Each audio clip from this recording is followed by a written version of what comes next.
Good evening. Hope everyone's doing well this afternoon or this evening. As we enter into week 14 of this course, we begin to look at those critical issues that face career and technical education. So, as I began to do my research and um, looking into some of the issues that face CTE currently, one of the big issues that I uncovered, and I kind of have some personal experience with this as well, but I think one of the biggest issues right now facing CTE would be the ability to obtain and retain those qualified educators and getting them into the classroom. Um, as forms of my research that I actually used the internet. You can see one of the websites that I used here. Colorado Succeeds. They're a group of business leaders in Colorado who work to try to make sure the school system is preparing individuals as they should. Also use this blog here on this site, WNC.org. 91.5 is actually a radio station, but they did a blog, Jess Clark did, and we'll hit on those going forward. Also was able to interview Miss Brandy Frazier, who is our career and technical education coordinator at my high school, Southern Nash High School, within the Nash Rocky Mount public school system. And I also did a little quick interview with my wife, Abby Pace, who is actually a business teacher at the same high school as me, Southern Nash High School, in her fourth year. So she's also a career and technical education teacher. So those are my forms of research, and those are my sources that I use. So this Colorado Succeeds website, and then the WNC.org radio station blog.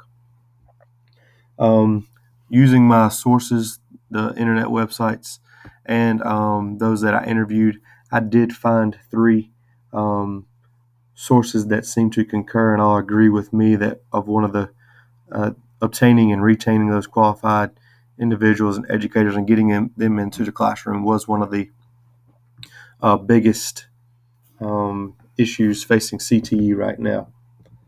So one of the attributing factors to this issue on this Colorado Succeeds website, here as we scroll down, it just talks about how they're working to try to change the mind about CTE, that it's for failing students rather than an efficient path to some of the fastest growing industries. And it goes on to talk about their CTE instructors needed. And I think that's one of the biggest attributing factors right now. If you'll see here where my cursor is on the website, as I start to scroll down, it talks about the differences in salary within the industry and the classroom. And so it gives you an example of a registered nurse who could earn in the mid 70s, 70,000s in the field as a nurse, versus if she were to be in the high school or community college setting, teaching in the health science field, she'd be lucky to earn about $40,000 a year. Speaking from personal experience, I can vouch that you do lose a substantial amount of money that come out of the classroom. But for me, it wasn't all about the money. It was about the difference you get to make in a kid's life every day, and it's that desire to want to influence a younger generation and spark that interest in the healthcare setting. That's what kind of pushed me to the classroom out of the field, coming as a paramedic supervisor for about 9 years, going into the classroom. So I'm going on further as to how current CTE staff are managing and addressing the issue. I actually asked Ms. Brandy Frazier this and my wife this, kind of get their thoughts and opinions.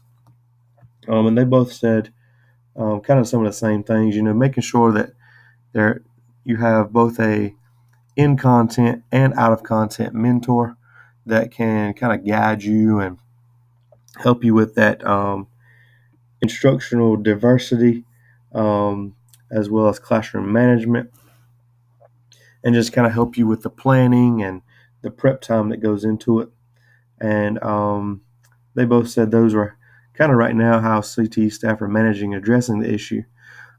Speaking from my own experience, one way I would say that CTE staff are managing the issue would be within my school system. I know especially the lateral entry teachers are encouraged to seek out those professional development opportunities, as well as the coursework that's needed to obtain your teaching license when coming lateral entry. Within my school system, I know they're offering at least a partial reimbursement for the cost of those classes. So that's kind of another way they're currently addressing and managing the issues at this time. My personal opinions and thoughts on the issue, we kind of addressed those already. Coming from the field and from industry into the classroom as a paramedic, now a health science teacher, I can definitely see the difference in salary there. But for me, I think one of the big things to remember in any job, not just this job, is that it's not always about the money. It's about being happy, enjoying what you do every day, and having that genuine desire to help others and spark interest in your area of expertise. And that was for me, just wanting to get that desire out there that I have and the passion I have for the field, and try to push that on the students and get them interested in the field as well. So why do I think it's important this issue be made known? If you go back to the rankings here on this WUNC website, North Carolina is currently 41st. This is from May 2016 in teacher salary. So I think it's important for people to know that the differences in salaries that are possible within CTE for those coming from industry into the classroom, and how that can affect the ability to obtain those educators and then retain them once they get into the classroom and realize that they're having to deal with kids every day and the amount of time and prep work that goes into it. A lot of times they'll make the decision to go back to the industry where they can make sometimes double the amount of money they're making in the classroom.